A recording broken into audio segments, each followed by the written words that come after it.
Assalamualaikum warahmatullahi wabarakatuh. Selamat datang. Kali ini Kang Slamet akan membawakan kisah yang berjudul Rosiana, Teman Dimensi Lain. Cerita ini ditulis oleh tulisan Milo. Sebelum kita masuk ke ceritanya, buat kalian yang belum subscribe channel ini, tekan tombol subscribe-nya terlebih dahulu dan tekan tombol notifikasinya agar kalian tidak ketinggalan romansa lainnya dari Kang Slamet. Gak usah berlama-lama lagi, langsung saja kita masuk ke ceritanya. Rosiana, Teman Dimensi Lain. Bertemu dengan mereka dalam mimpi buruk bagi kebanyakan orang. Jangankan bertemu, melihat sosok mereka yang sekelebat mata saja sudah bagaikan kutukan. Lalu bagaimana denganku yang harus melihat mereka dimanapun aku berada? Di jalan, mall, sekolah, rumahku, bahkan kamarku. Rosi Kashifamila, itu nama lengkapku. Aku mewarisi kemampuan indigo dari keluarga bunda. Bedanya bunda hanya bisa merasakan kehadiran mereka, yaitu peka. Anyway, hari ini adalah hari ulang tahunku yang ke-18. Dan tepat 1 bulan yang lalu masa remajaku berakhir. Aku bukan lagi seorang siswi tapi mahasiswi.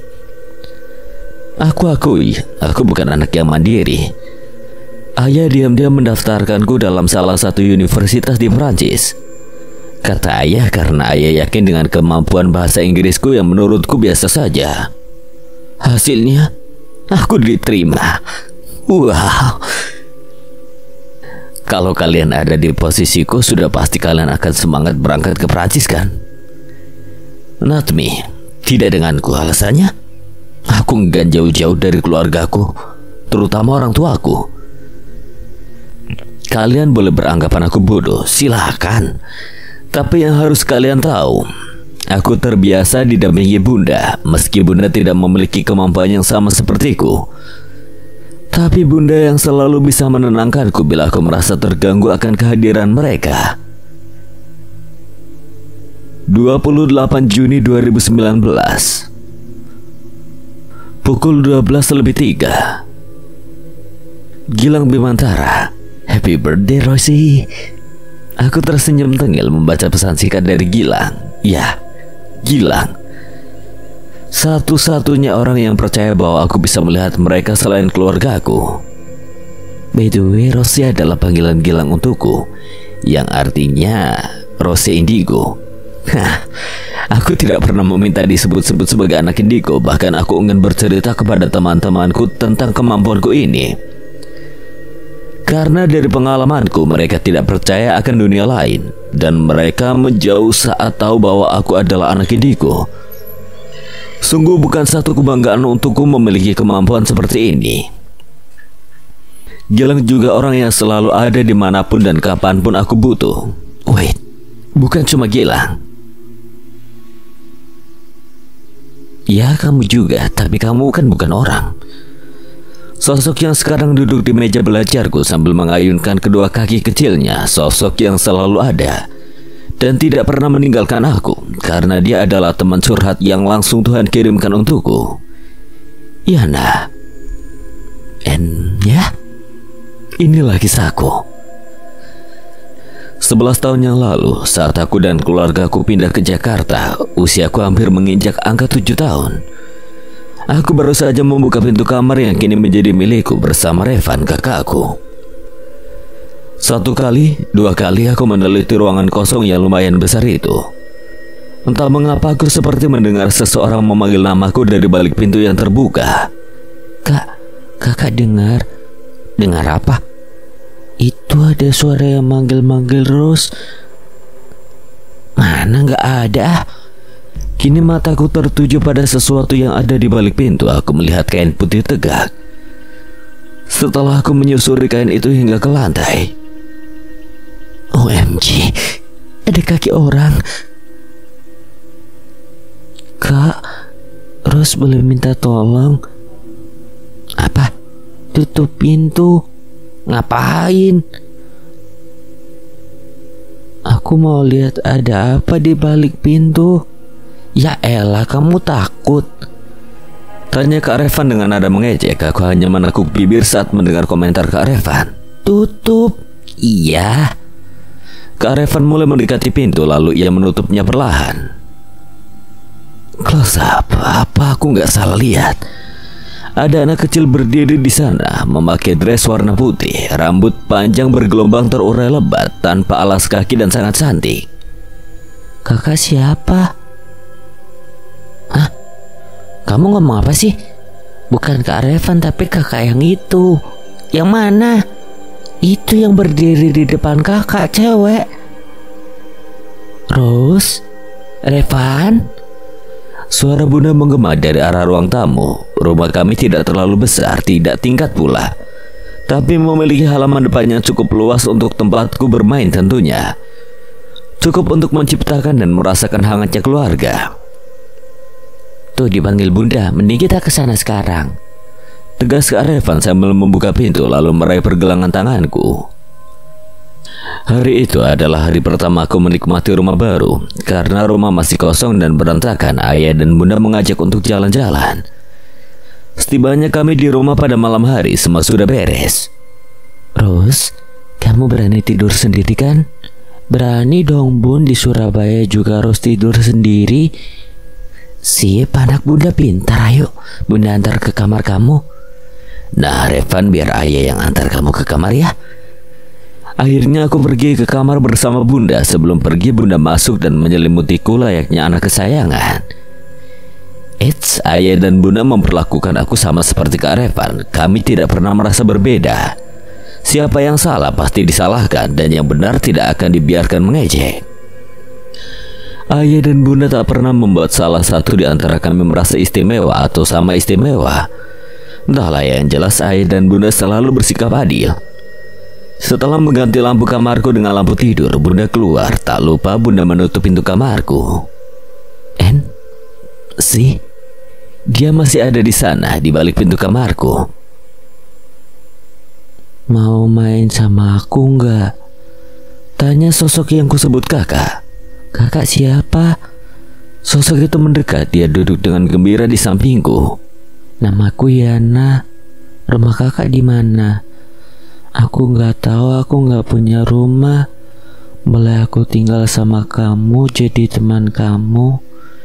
Nanti kita main sama-sama. Orang tua kakak, aku sendirian, aku nggak punya temen. Kamu mau kan jadi temanku, Ros? Tapi aku harus bilang Bunda dulu kalau kakak mau tinggal di sini. Bunda kamu tahu aku di sini. Tadi aku udah bilang sama dia mau nemenin kamu. Boleh kok katanya. Bener? Ya udah, yuk kita tidur bareng. Ayo. Ros, kita main yuk. Dia lagi, kakak. Entah mengapa aku tak tahu juga, tidak ingin tahu namanya. Mataku berbinar melihatnya yang berdiri di seberang meja makan tempatku duduk sekarang. Rumah sedang sepi, ayah kerja, Kak Revan gak tahu kemana, dan Bunda masak di dapur. Ayo. Dengan lincah aku berlari ke halaman depan rumah. Itu siapa, Kak? Tanyaku saat melihat dua anak perempuan berambut pirang. Mereka teman-temanku. Katanya kakak gak punya teman. Mereka bentar lagi pulang. Tanpa berpikir panjang, aku mengikuti semua permainannya. Lari-larian, petak umpet, ayunan di samping rumah, sambil bermain boneka di kamarku. Lagi muncul satu lagi anak laki-laki dengan wajah yang berdarah. Kakak berdarah. Dia mengangguk. Aku berlari keluar kamar untuk mengambil obat luka dan kapas di meja kamar Bunda. Segera aku kembali ke kamar dan mengobati luka di wajah anak itu. Sempat aku merasa heran karena luka yang kuobati tidak kunjung berhenti. Tetap mengalir, tak berpengaruh dengan kapas dan obat yang aku oleskan. Kak, gak apa-apa. Seolah menuruti apapun yang ia katakan, aku tidak lagi merasa heran dengan darah yang terus mengalir. Semua terasa wajar dalam benakku. Tak pernah sedikit pun terlintas bahwa aku sedang bermain dengan makhluk tak kasat mata. Rose, Bunda udah selesai masak. Udah sayang, makan sambil nonton TV di depan yuk. ajak bunda sambil mengulurkan jemarinya untuk kegenggam. Yuk kak, ucapku seraya memandang sosok yang kusebut kakak. Ros, panggil bunda lagi dengan dahi berkerut. Melihat kakak mengangguk, aku pun turun dari kasur dan mengekori langkah bunda. Jam 12 tepat, kantuk sudah hinggap di bola mataku sejak 3 jam yang lalu. Namun kakak tak membiarkanku tidur, dia terus mengajakku main hingga aku tergiur. Ros, kau belum tidur? Lagi main sama kakak. Emang kakak ada di mana? Di sini. Aku menoleh ke kiri pertanda sosok yang kumaksud ada di sana. Bunda mengalihkan pandangannya mengikutiku. Lalu bunda bilang, Kak, mainnya besok lagi ya, Ros mau tidur dulu. Seolah bunda pun melihat apa yang sebenarnya tak terlihat. Aku melihat kakak mengangguk sambil tersenyum manis. Beberapa detik kemudian dia menghilang. Aku menganggapnya hal yang biasa saat itu. Mataku yang seakan tak kuasa menahan kantuk tidur begitu saja setelah beberapa saat bergelangan tanganku memeluk bunda. Hari itu, awal aku memiliki teman sejati meski sebenarnya menyeramkan dan tak terlihat. Saat itu aku baru beberapa hari merasakan duduk di bangku SMP, umur 12 tahun. Semakin bertambah usiaku, semakin banyak makhluk yang aku lihat, namun aku masih belum sadar akan kemampuanku. Karena yang kulihat hanya wajah pucat dan darah. Entah mengapa malam itu aku berpikir, aku tumbuh, kenapa kakak enggak? Dengan spontan aku menanyakan hal itu pada sosok yang aku sebut kakak. Di luar dugaan, bukannya menjawab, kakak malah berubah menjadi sosok yang menyeramkan. Rambut basah kuyup, luka tusuk di perut itu yang aku ingat. Takut itu yang kurasakan. Segera aku berlari ke kamar bunda sambil menangis sesegukan. Kenapa, Ros? Takut. Ya udah kalau gitu Ros tidur di sini ya malam ini. Dengan cepat aku mengangguk atas ucapan bunda. Keesokan harinya, hari libur, Minggu. Biasanya di hari libur seperti ini ayah dan bunda bakalan ngajak aku dan Kak Revan jalan-jalan. Berbeda dengan hari ini karena ayah baru saja dipindahkan kerja ke Jakarta, harus mempelajari lebih dalam tentang tugas-tugas barunya. So weekend kali ini akan berkumpul bersama di rumah meski ayah harus menyendiri di kamar untuk menggeluti pekerjaannya. Rose, ada yang mau kamu ceritakan sama bunda? Aku tahu pertanyaan bunda ini mengarah pada kejadian semalam. Bunda percaya Rose sudah cukup besar untuk bisa cerita secara jelas. Kemarin aku lihat kakak berubah, Bun. Sembarangan, berubah apanya? Saut Kak Revan yang sedang fokus menonton film kartun. Bukan Kak Revan, tapi kakak yang selama ini nemenin aku main. Maksudnya? Kak Revan makin heran sambil memutar badan ke arahku. Emang selama ini kakak gak lihat? Kak Revan menggelengkan kepala. Kalau bunda, sayang dengar bunda. Sama seperti Kak Revan, bunda juga gak bisa lihat siapa yang kamu maksud. Yang kamu lihat itu apa, Bun? Tanyaku memaksa karena ucapan bunda terhenti. Hantu. Mulutku menganga lebar saat mendengar pernyataan bunda. Sejak saat itu aku takut ketemu sosok yang kusebut kakak. Dia pun tidak pernah muncul lagi di hadapanku. Butuh waktu cukup lama untuk aku bersedia menerima kenyataan bahwa aku adalah anak indigo. 1 tahun setengah kira-kira. Semakin lama dan semakin aku menolak, justru semakin banyak dan jelas makhluk yang aku lihat. Sampai hari dimana bunda seakan menghipnotisku, bunda bilang, Rose punya Tuhan yang kekuatannya lebih besar dari siapapun. Tuhan yang Maha Esa. Waktunya Rose ketemu kakak. Rose seneng kan? Selama ini juga Rose pengen punya saudara perempuan kan? Bunda benar, sejak kecil aku memang ingin memiliki saudara perempuan. Setelah itu aku mulai menerima kemampuanku dan aku sangat merindukan sosok yang kupanggil kakak. Malam itu jam 11 malam, aku membaca buku dongeng Putri Salju favoritku hingga mengantuk. Aku meletakkan bukuku di atas nakas. Tanpa sengaja pandanganku mengarah pada pintu kamarku yang masih terbuka. Namun ada sesuatu di balik pintu itu, gaun putih panjang tegak dan satu kaki yang tampak pucat. Aku teringat kejadian waktu umurku 6 tahun. Kakak? Tak ada jawaban, aku menghampiri pintu untuk menutupnya.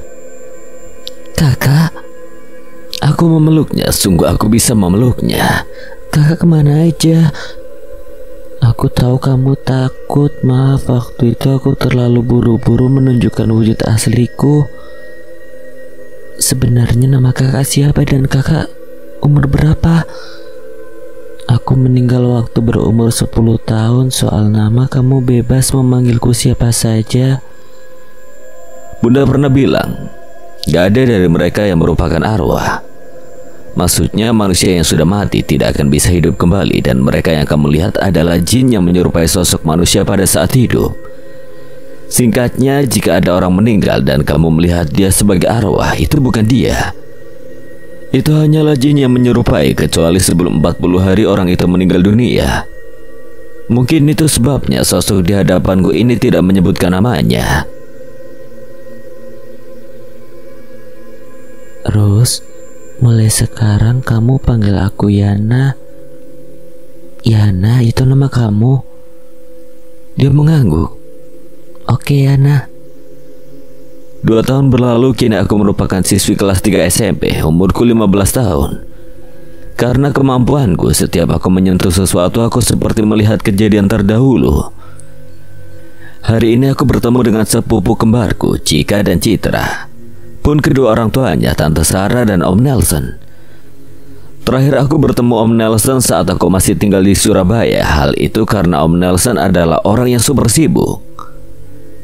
Ada yang aneh saat aku melihat Yana yang seolah menatap penuh dendam pada Om Nelson. Kenapa? Anyway, Yana yang mengajarkan padaku bahwa berkomunikasi dengan mereka hanya perlu bicara dalam hati. Jabat tangannya. Pinta Yana masih dengan ekspresi marah. Aku pun mencium punggung tangan Om Nelson setelah kearifan. Saat aku menyentuh tangannya, aku merasakan melihat satu kejadian. Di sebuah hotel, Om Nelson sedang berbincang dengan seseorang lewat telepon, lalu berakhir di pantai. Hanya itu yang aku lihat. Meski begitu, aku tetap merasa ada yang aneh. Di hari yang sama, tepatnya pada malam hari, Yana memulai obrolan yang sebenarnya sangat ingin aku ketahui. Kamu tahu kenapa aku meninggal? Kenapa? Kamu pegang tanganku, pejamkan mata. Finally, aku melihat bagaimana Yana meninggal dengan cara tragis. Entah karena masalah apa dan siapa yang melakukannya, Yana diseret, diculik. Ketika dia berontak, perutnya ditusuk sampai dia meninggal. Selanjutnya Yana dibuang ke laut oleh 3 orang pria. Aku gak kuat, kataku setelah melihat semuanya secara sekilas sambil menangis. Siapa orang yang tega bunuh kamu? Om kamu. Maksud kamu Om Nelson?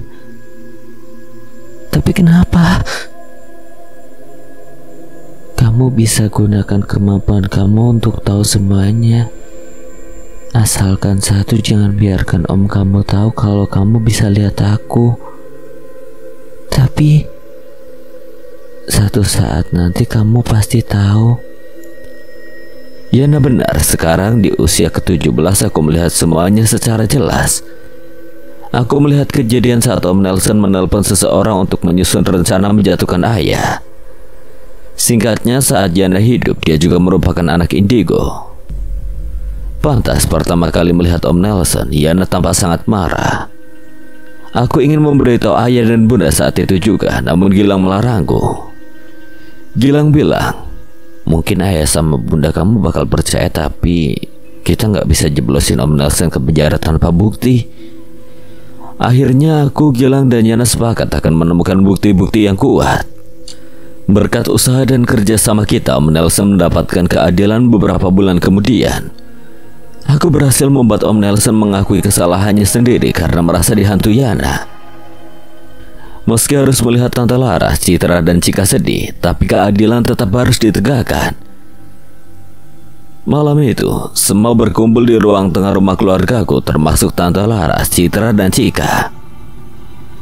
Aku gak nyangka Nelson adalah otak di balik pembunuhan ini. Maaf, Mbak. Ucap Tante Laras pada Bunda. Maksudku, sini sayang.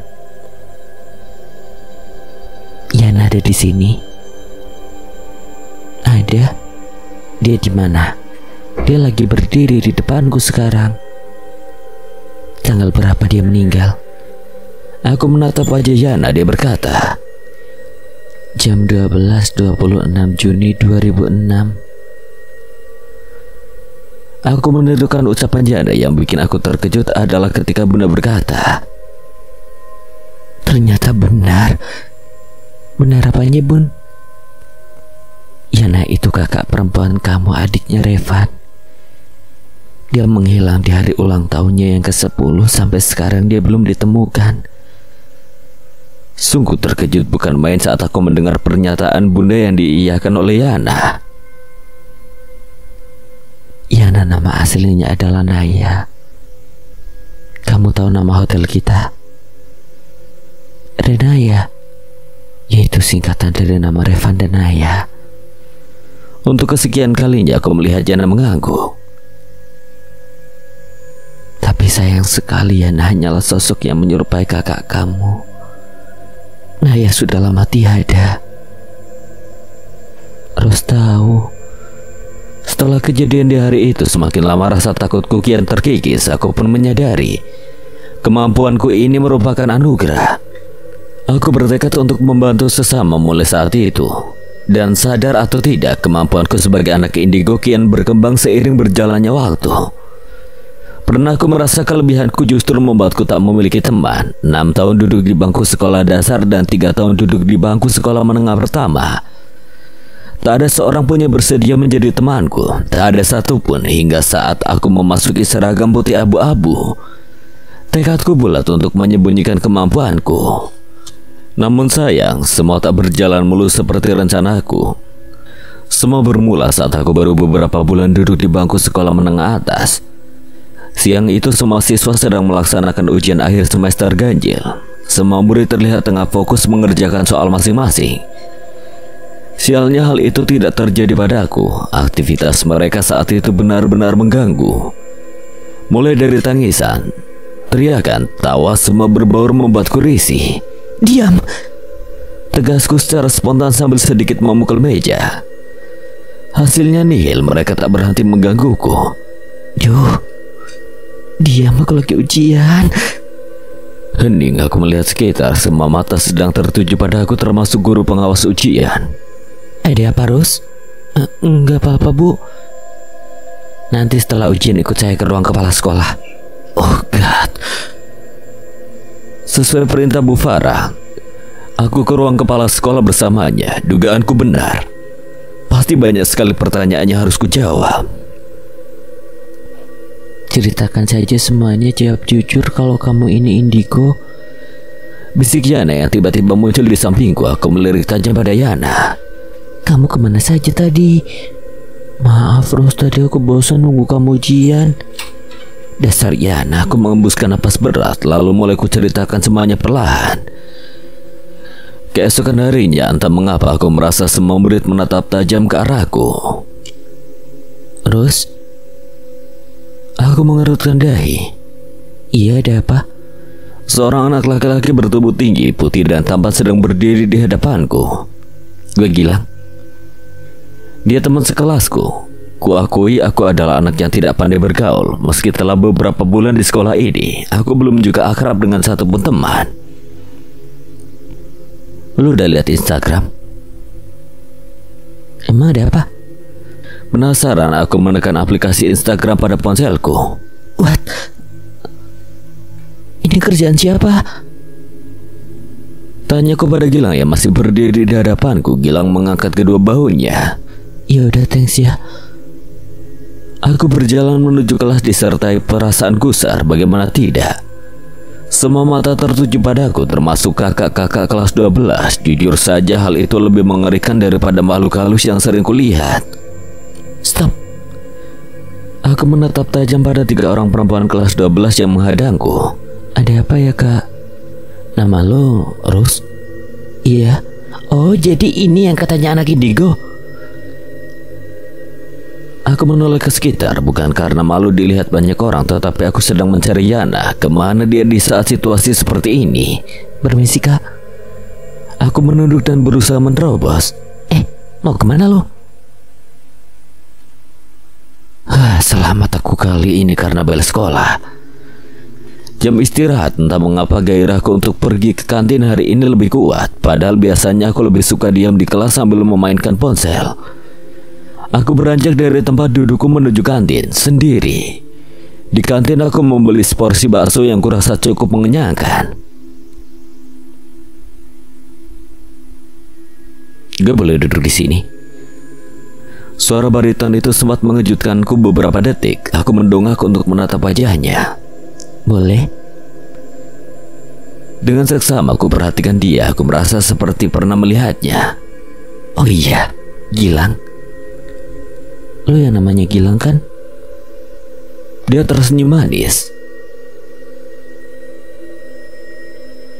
Kenapa lo mau berteman sama gue? Harus bodoh pertanyaan macam apa itu? Gue tertarik sama anak indigo. Maksudnya?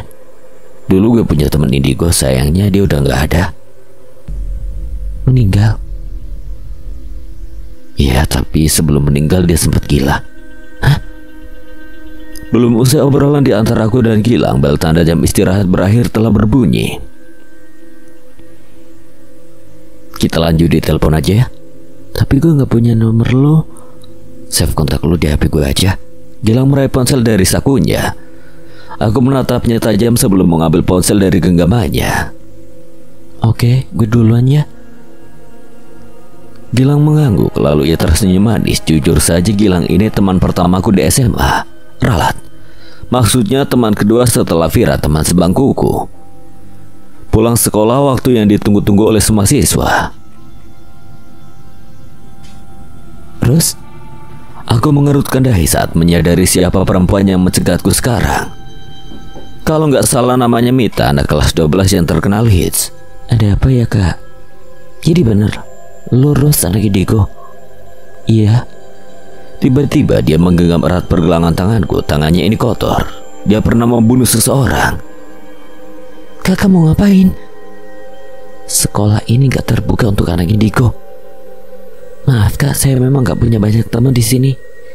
Tapi semua murid di sini dilindungi oleh negara. Silakan aja kakak macam-macam dengan saya. Jangan salahkan saya kalau rumah kakak dihampiri polisi.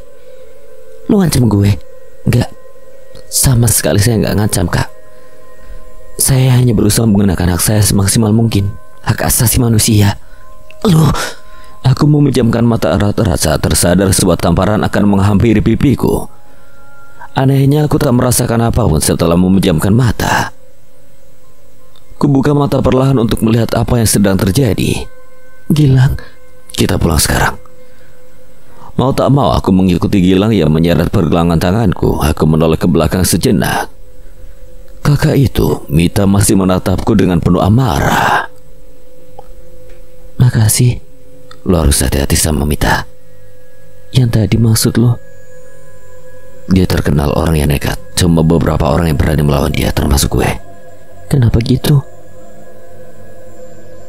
Mita itu adalah anak indigo dulunya. Dia mewarisi kelebihan itu dari ibunya.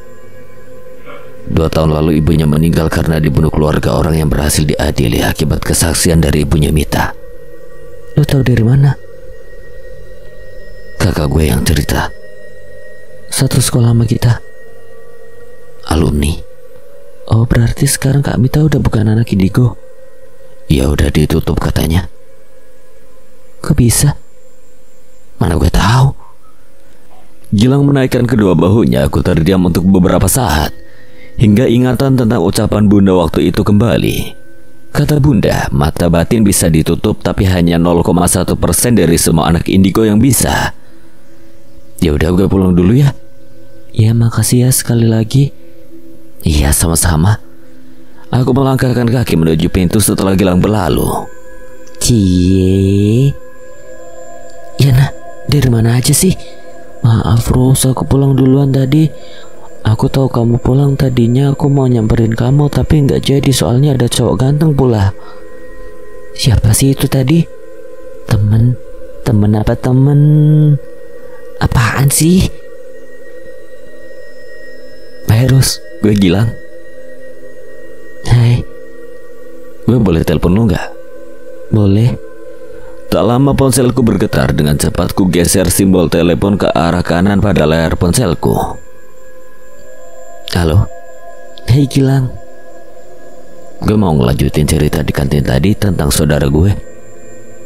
Iya, kenapa? Tadi di sini gue gak mau sebut namanya ya. Ya buat menghormatin dia aja sih. Iya, gak masalah. Jadi tunggu. Kenapa? Gue cerita gini bukan niat apa-apa ya, cuma mau sharing aja. Iya, siap. Jadi gini, saudara gue itu indigo, tapi dia baru sadar waktu kelas 3 SMP.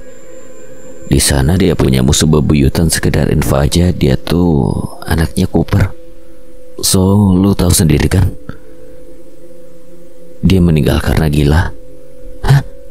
Gila? Iya, bukan gila karena kemampuan indigonya, tapi karena dia dibully. Emang gak ada yang tahu kalau saudara lu dibully? Ada, tapi pembulinya ini cucu yang punya sekolah, jadi gak ada yang berani bela dia. Sadis banget deh. Pesan gue ke lu cuma satu. Lu gak usah mikirin ucapan, tindakan atau apapun itu dari orang yang pernah bully lo. Cukup diam aja. Atau kalau lu merasa udah keterlaluan, lapor aja ke polisi. Iya, gue paham kok. Cerita Gilang tentang saudaranya cukup sampai di situ saja. Selanjutnya aku dan Gilang menceritakan pengalaman kita masing-masing. Kesimpulannya, perbuatan bullying itu gak ada keren-kerennya. Buat kalian para pelaku, cukuplah udah stop bullying. Sadar, pengaruh bullying itu sangat buruk untuk si korban. Dan untuk para korban bullying, jangan takut. Semua manusia di muka bumi ini sama. Kita sama-sama memiliki hak asasi manusia. Anyway, jangan dikira aku gak pernah jadi korban.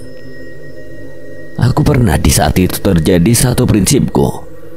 Karma akan mengikuti kemanapun kita pergi dan gak akan salah sasaran.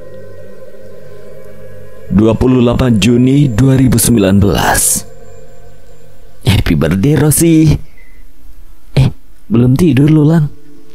Hari ini kan ultah lu, Ros. Gimana sih? Iya, emang lu sahabat terbaik gue. Iyalah, orang sahabat gue lu doang. Kampret lu. Tapi makasih ya lu sampai rela begadang demi ngucapin selamat ultah ke gue. Enak aja lu lupa. Gue kan emang sering begadang. 28 Juni 2019 pukul 9 pagi. Ros, bangun, buruan siap-siap. Teriakan Kak Revan pagi ini sungguh membuat telingaku pengang.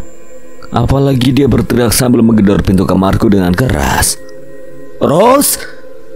Sebelum pintu kamarku jebol akibat ulah Kak Revan, dengan malas aku bangkit dan membuka pintu kamar. Happy birthday. Ayah, bunda.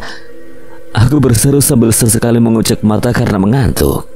Ada gue juga, Rosi. Mataku otomatis melotot saat melihat sosok Gilang yang sudah berpakaian rapi di belakang Kak Revan. Lah, Gilang, ngapain lu di sini? Tanyaku basa-basi, padahal aku tahu kehadirannya ke sini untuk merayakan ulang tahunku. Makanya kamu jangan tidur terus dong. Emang kita mau ngapain sih? Sekarang kamu siap-siap packing, kita berangkat hari ini ke puncak. Puncak? Oke, aku bakal siap-siap sekarang. Buruan, tinggal lu doang yang belum siap nih. Iya. Segera aku kembali ke kamar untuk bersiap. Namun apa yang aku lihat di atas kasur ini benar-benar membuatku terkejut. Tas koper dengan segala isinya, baju hangat, jaket, baju tidur, celana jeans, aksesoris yang wajib ku bawa di mana saja. Semua perlengkapan yang baru kutata dalam otakku sudah tersusun rapi. Mustahil kan? Tidak untukku, aku tahu siapa yang sudah menyiapkan semua ini dengan sempurna. Yana. Tepat mataku tertuju pada cermin setelah mengamati tas koperku. Kulihat Yana sedang menyisir rambutnya menggunakan sisir milikku. Yan, kamu kenapa nggak ngasih tahu aku kalau kita bakal ke puncak? Rencana itu dadakan, Ros. Tadi pagi baru direncanain sama ayah kamu. Aku mau ngasih tahu, kamu nggak mau bangun.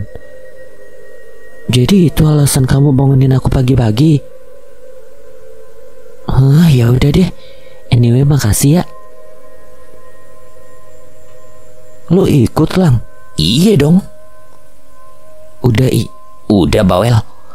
Aku memang berniat memastikan Gilang sudah izin dengan orang tuanya karena aku enggan kejadian beberapa waktu lalu terulang. Tante Ais menanyakan keberadaan Gilang padaku saat aku tak bersama Gilang. Gilang bodoh. Dia reunian bersama teman SMP-nya tanpa izin. Udah siap semua? Berangkat sekarang. Udah om, ayo. Dengan senang hati, semua saling membantu untuk memasukkan koper-koper ke bagasi. Setelah itu ayah dan bunda bersamaan duduk di depan, aku dan Gilang di tengah dan Kak Revan di belakang. Loh, Kak Revan gak mau di depan aja? Gak usah, gue pengen sendiri di belakang. Ya udah. Kenapa?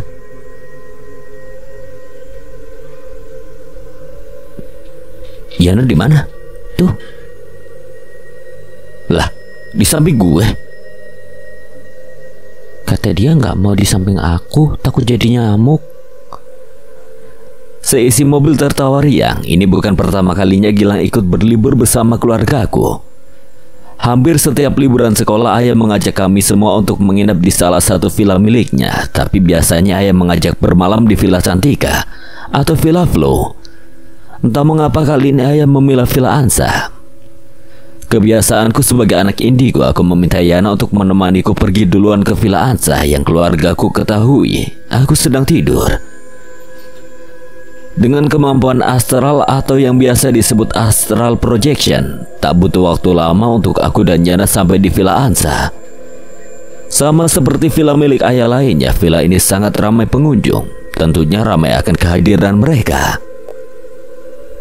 Villa Ansa yang membelinya setelah menikah dengan bunda tahun 1993. Villa yang sempat tak terurus ini direnovasi oleh ayah dengan telaten. Hingga villa itu resmi dibuka 5 bulan setelahnya. Villa ini luasnya bukan main. Untuk itu villa ini dibagi menjadi beberapa ruangan. Ada 3 ruangan besar, 4 ruangan sedang, dan 4 ruangan kecil. Masing-masing ruangan memiliki dapur dan kamar di dalamnya. Fasilitas tiap kamar pun berbeda. Pengunjung akan membayar tarif pada penjaga villa sesuai ruangan yang dipilih. Setelah aku dan Yana melakukan villa tour, ada 2 ruangan berukuran besar sedang kosong. Jelas saja ayah akan memilih ruangan yang paling besar yang muat untuk orang banyak. Aku memasuki villa itu, kulihat sosok kakek-kakek sedang duduk di ruang tamu. Di dapur ada 2 anak kecil laki-laki sedang bermain. Semua baik-baik saja. Yang kurasa agak mengganggu hanya makhluk dari luar villa.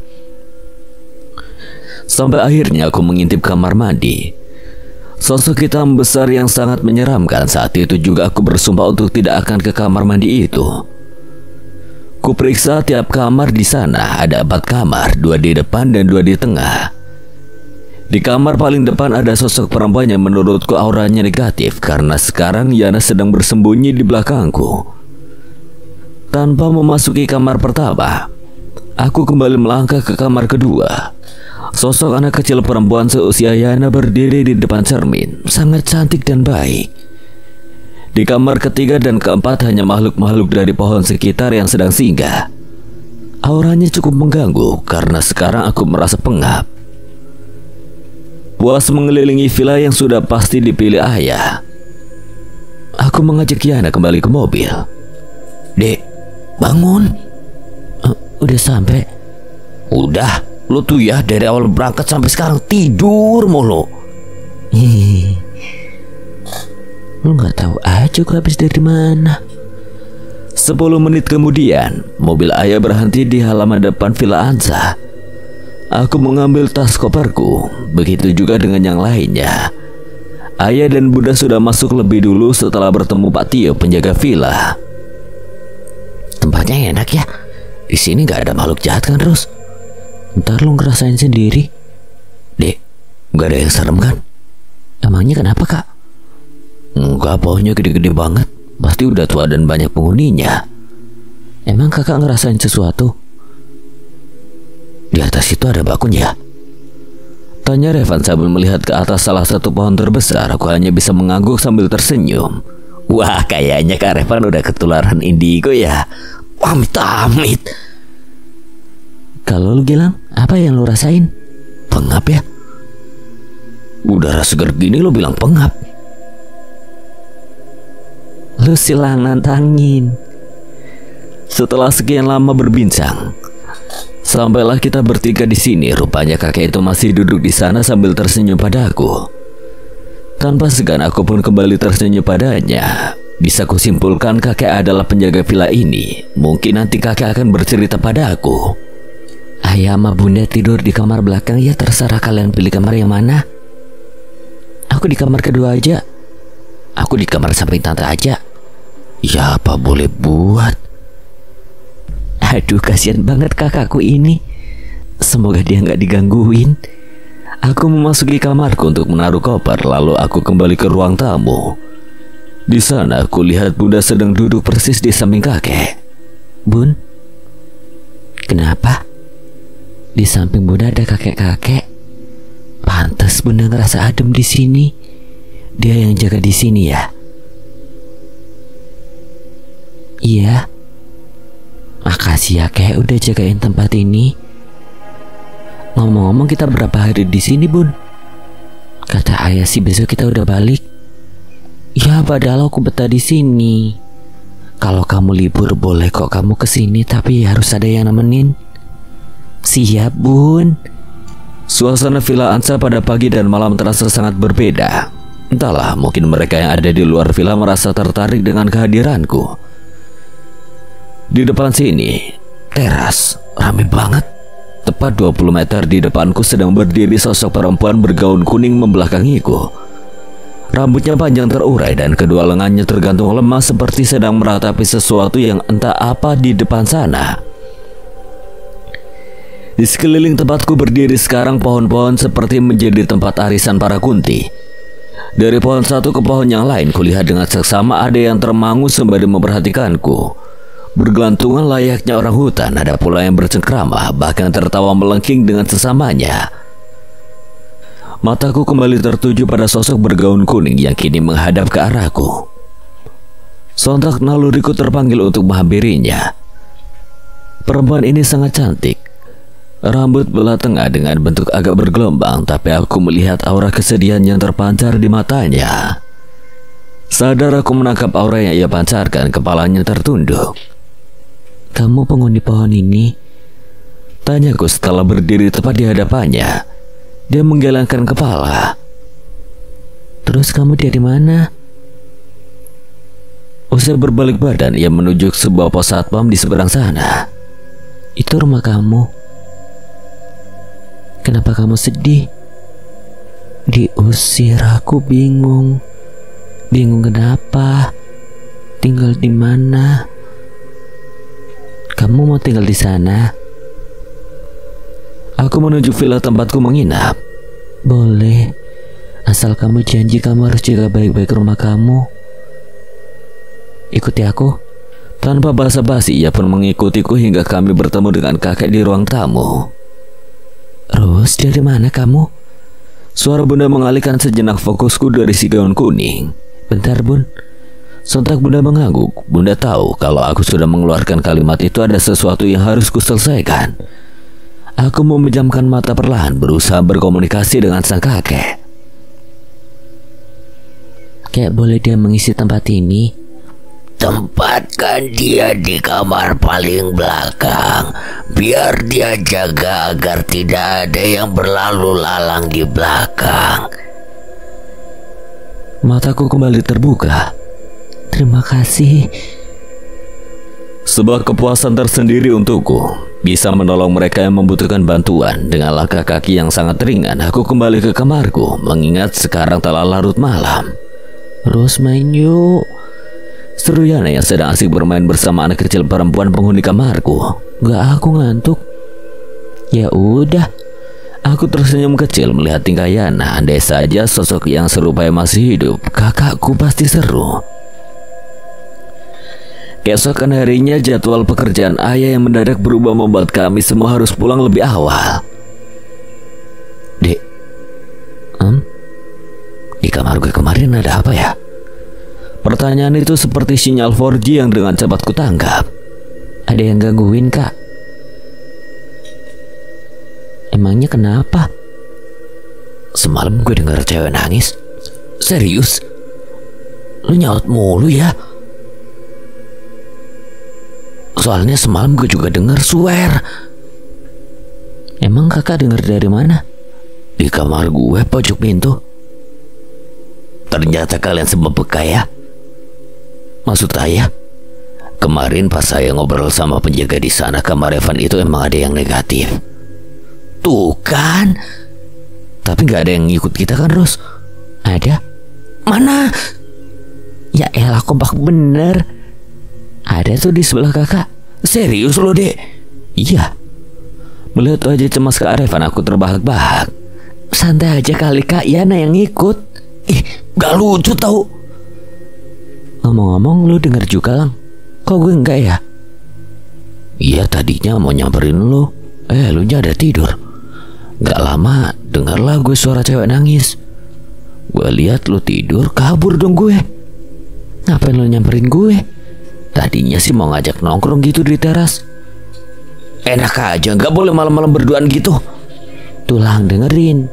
Iye. Bukannya malu, malah ekspresi sedih yang kutangkap pada wajah Gilang. Kenapa ya dia?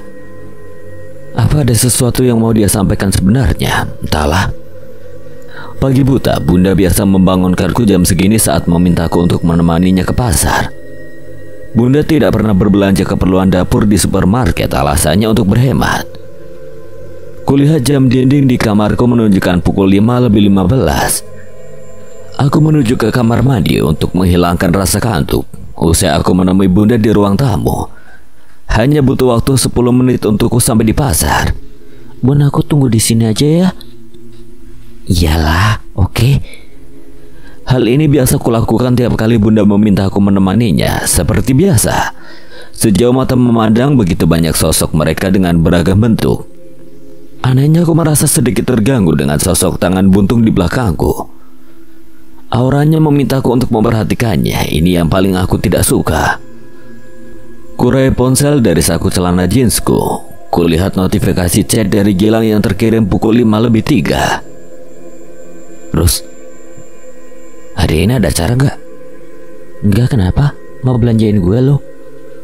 1 detik, 2 detik. Dibaca, selalu secepat itu Gilang merespon pesan dariku. Dasar lo, suntuk nih gue di rumah. Gimana kalau kita lihat-lihat kampus?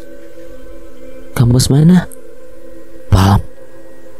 Boleh, jam 8 gimana? Ya udah, oke. Ros, ayo. Kuselipkan kembali ponselku ke dalam saku. Oke, Bun. Sial, si tangan buntung itu masih melihatku. Sambil menyetir sepeda motor, aku bicara dalam hati.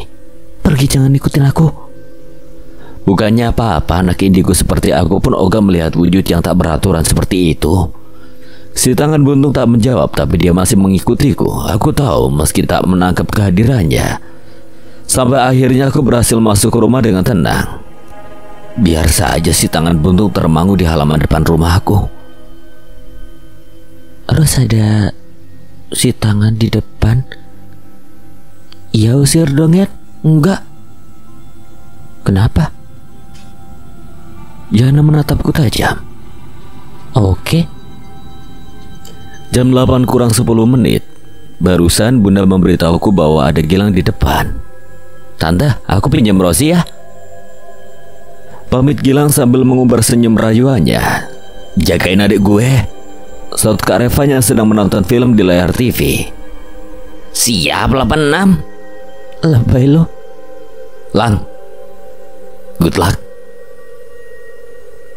Ada apa sih? Enggak, udah yuk berangkat. Aku tahu Gilang mengelak, tapi ya biarlah. Aku pamit ya, Bun. Hati-hati. Aku mengikuti langkah Gilang yang mendahuluiku. Lang, lu bawa mobil? Gilang mengangguk sambil tersenyum. Heran, dikira kegantengannya nambah kali ya kalau senyum. Emang iya sih. Sial, tangan buntung itu masih di sana. Pantas aja Yana lebih memilih langsung terbang dari kamar ke mobil Gilang daripada jalan di sampingku seperti biasa. Layaknya Tuan Putri, Gilang membukakan pintu depan untukku. Aku tersenyum kagum. Gilang memang selalu bisa membuatku melting. Setelah aku dan Gilang duduk dengan benar, Gilang pun segera melajukan mobilnya. Kenapa lu bawa mobil, Lang? Kenapa emang? Kagak boleh. Bukan gitu, tumben aja. Mataku tertuju pada spion yang menengahi posisiku dan Gilang. Sial. Kenapa? Enggak.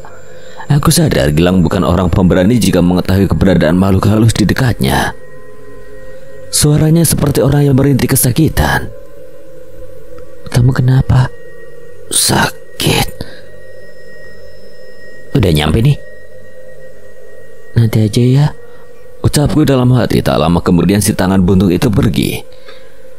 Usai Gilang memarkir mobil, aku dan dia sama-sama turun. Gila, keren banget ya. Iya,